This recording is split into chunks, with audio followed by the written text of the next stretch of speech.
Question आपके पास, उस AP के प्रथम 51 पदों का योग ज्ञात कीजिए। आपको प्रथम एपी के प्रथम 51 पद लेने हैं, उनका योग ज्ञात करना है। किस एपी का?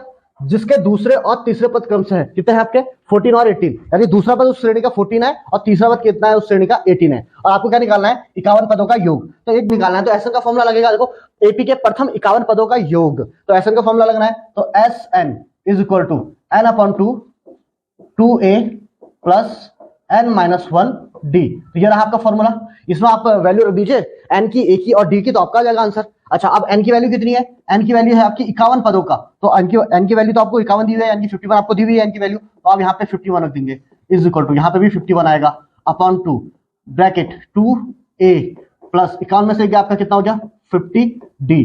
यही आपका आंसर है, यही आपका आंसर है। आपसे पूछा है कि एपी के प्रथम 51 पदों का योग, तो ये रहा योग का फॉर्मूला, और ये एन के बदले वहां 51 रख दिया हमने, ये आ गया आपका आंसर। अब इसमें जो कमी है, इसमें है आपकी ए और डी। अगर आपको ए मिल जाए, आप यहाँ 2 मल्टीप्लाई ए कर देंगे और 50 मल्टीप्लाई डी कर देंगे और इसे सॉल्व कर देंगे, तो आपका एसएन एस 15 यानी कि 51 पद का योग आ जाएगा। तो बात फंसती है हमारी ए और डी पे। तो अब हमने सवाल कहा कि भाई कहीं ना कहीं तो दिया होना चाहिए ना, सवाल में सब कुछ दिया होता है। अब हमने सवाल पढ़ते हैं हम आगे, तो हम यहाँ पे जब इससे आगे हम सवाल पढ़ेंगे तो हमें दो चीज दी हुई है। उसने हमसे ये कहा है कि जिसके दूसरे और तीसरे पद, दूसरे और तीसरे पद, यानी दूसरा पद क्या है उसका?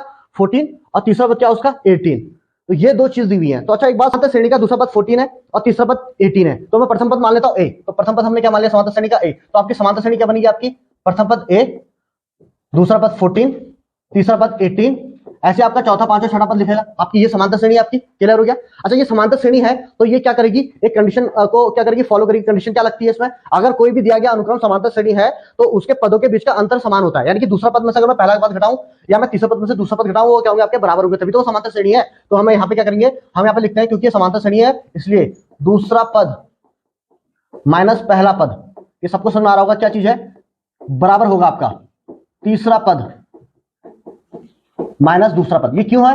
ये क्यों लिखा मैंने? अपने मन से नहीं लिखा है मैंने, ये समांतर श्रेणी की कंडीशन है। क्योंकि समांतर श्रेणी है तो इसमें से इसको घटा के जो आएगा वही इसमें से इसको घटा के आएगा। ये तो डी सार्वंतर होता है। तो हम अब यहाँ से इसकी वैल्यू रख देते हैं। दूसरा पद क्या आपका? 14 है माइनस ए है इज इक्वल टू तीसरा पद कितना आपका?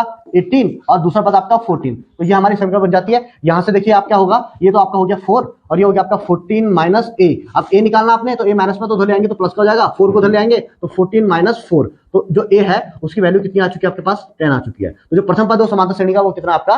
10 है। तो हमें समांतर श्रेणी का प्रथम पद भी मिल गया, दूसरा मिल गया, तीसरा मिल गया। ठीक है। अच्छा, अब देखिए अगर मैं प्रथम पद लिख देता हूं यहाँ पे, तो कितना आ गया आपका? 10, 14 और 18। तो अब हमें मिल गई ना समांतर श्रेणी।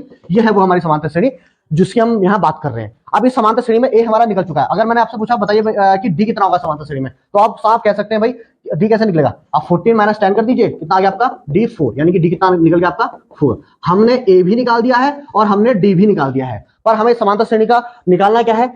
51 यानी 51 पदों का योग निकालना है। तो वो तो मैंने पहले से निकाल रखा है। बस इस समय क्या करना है? ए की वैल्यू की जगह ए की वैल्यू और डी की वैल्यू की जगह डी की वैल्यू रख देनी है और इसे सॉल्व कर देना है। तो सुना रहा है? बस अब इसमें हम इसकी वैल्यू रख के सॉल्व कर देते हैं। तो S51 is equal to 51 upon 2 और 2 मल्टीप्लाई ए की वैल्यू कितनी निकली हमारी? आपकी 10 निकली है, तो 10 लिख देंगे यहाँ पे, प्लस 50 मल्टीप्लाई डी कितना निकला आपका? डी आपका 4 लिखा है यहाँ पे, तो 4 लिख दिया आपने। अब आप इसे सॉल्व कर लीजिए। देखिए क्या हुआ?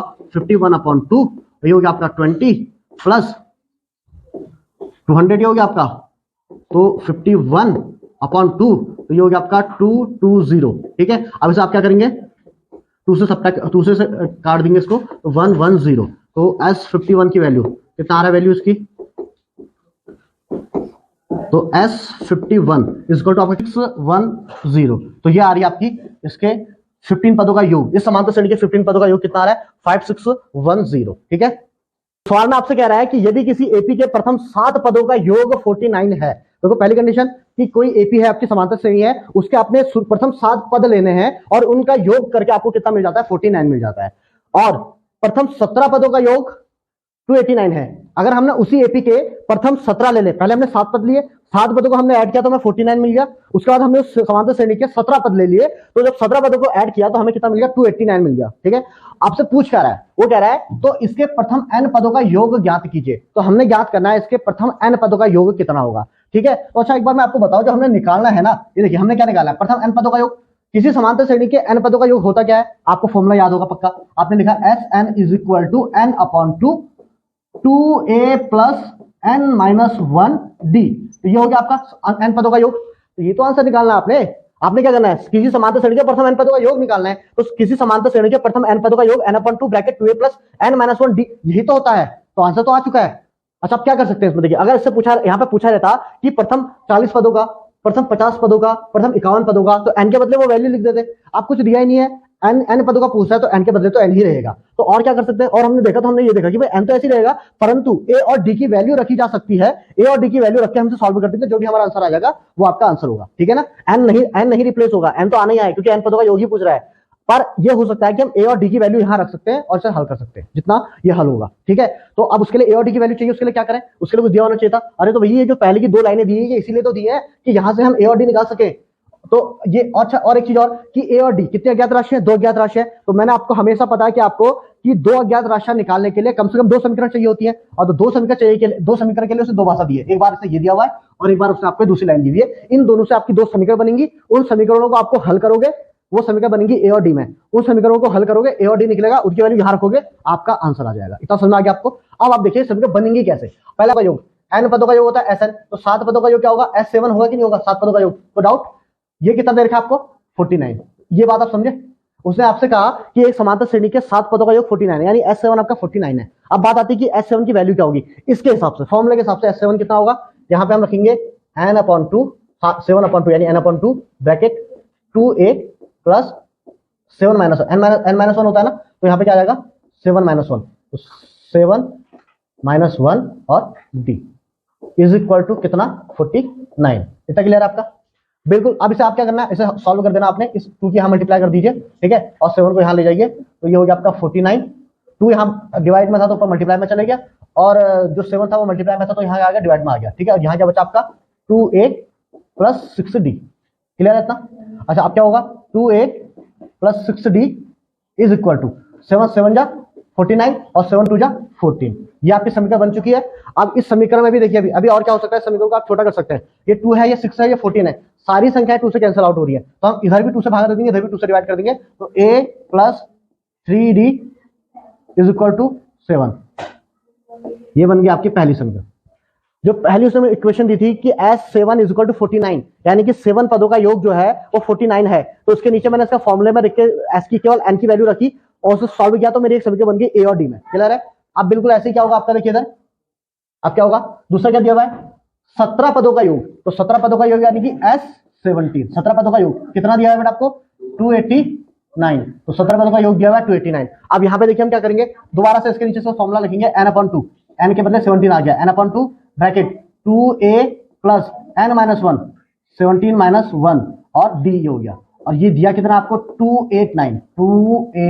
इतना में कोई दिक्कत आपको, सब जो दिया हुआ वही हम कर रहे हैं। 17 पदों का योग बराबर 29, उसके नीचे फॉर्मूला रख दिया। अब ये मल्टीप्लाई में चले जाएगा अगर 289 मल्टीप्लाई 2/17, ठीक है ना। और यहाँ क्या बचा आपका 2a प्लस 17 में से गया कितना आ गया आपका 16d, क्लियर हो गया। अब इसे आप सॉल्व कर सकते हैं। यहाँ पे यहाँ से क्या हो गया 17 का स्क्वायर करेंगे, 70 से अगर आप 29 को करेंगे आपका 17 बार कर जाएगा, ठीक है ना, और 17 हो जाए कितना हो गया 34। अब यहाँ पे फिर आप देखेंगे 2a प्लस 16d है, इसको और छोटा कर सकते हैं हम, क्योंकि ये भी 2 से कैंसिल हो रहा है, ये भी 2 से कैंसिल हो रहा है, ये भी 2 से कैंसिल हो रहा है, तो इधर भी 2 से डिवाइड कर देंगे, इधर भी 2 से डिवाइड कर देंगे, तो आपको क्या मिल जाएगा a plus 8d is equal to 17। तो ये आपकी समीकरण 2, यानी कि हमने जो पहली भाषा उसने हमें दी थी उससे हमने एक समीकरण बना ली, और फिर से जो दूसरी भाषा दी थी मुझे यहाँ पे उससे मैंने दूसरी समीकरण बना ली है। अब मेरा काम क्या है, कि इन दोनों समीकरणों को आपस में हल करूंगा, a और d निकाल के लेके आऊंगा और दोबारा उस a और d को यहां रख दूंगा, आपका आंसर आ जाएगा, ठीक है ना।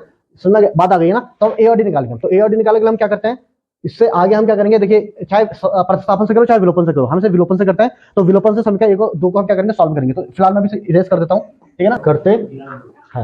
तो विलोपन विधि से समीकरण 1 और 2 को हल करते हैं। तो देखिए समीकरण 1 और 2 लिख लेते हैं। यहाँ पे आपका a plus 3d is equal to कितना हो गया आपका 7, ठीक है ना, और a plus 8d is equal to कितना हो गया आपका 17। तो देखिए 2 चर वाले देखिए समीकरण के चैप्टर में आप जाएंगे, वहां पे ये विलोपन विधि प्रतिस्थापन विधि हर विधि से मैंने समीकरण हल करनी सिखाई है, तो आप चैनल में जाके 2 चर वाले लिखिए समीकरण वाला चैप्टर में देख सकते हैं इसको। यहाँ मैं आपको बता दें कि जब भी हम विलोपन से हल करते हैं तो जो समान चिन्ह है, जैसे ए और ये इक्वल है, तो मुझे इसे कैंसिल आउट करना है, तो उसके लिए मुझे क्या करना पड़ेगा, नीचे वाली संख्या दोनों को घटाना पड़ेगा।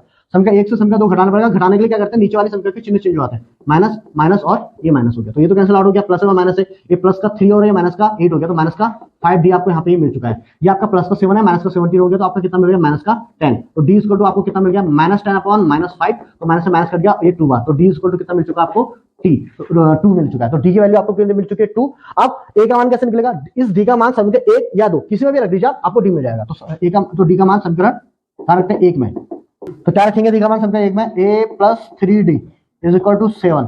तो a तो ऐसे ही है, प्लस 3 मल्टीप्लाई, क्योंकि बीच में मल्टीप्लाई है, डी की वैल्यू आपकी 2 है, इज इक्वल टू 7। तो a + 6 इज इक्वल टू 7। तो a आपका आ चुका है 7 - 6 इज इक्वल टू 1। तो a की वैल्यू आपको मिल चुकी है यहाँ पे, कितनी मिल चुकी है आपको, a की वैल्यू यहाँ पे 1। ठीक है, ए मिल चुका आपको, डी मिल चुका आपको। अब आपको क्या करना है, एस एन पदों का योगफल का सूत्र। तो अभी मैंने आपको एन पदों का योगफल का सूत्र क्या लिखाया था, वही लिखाया था, S n is equal to n upon 2a + n - 1d। यही तो है आंसर, बस इसमें a और d की वैल्यू रखने के लिए कहा था आपसे। तो यहाँ पे क्या है, एस एन तो ऐसी रहेगा, n अपॉन 2 भी ऐसी रहेगा।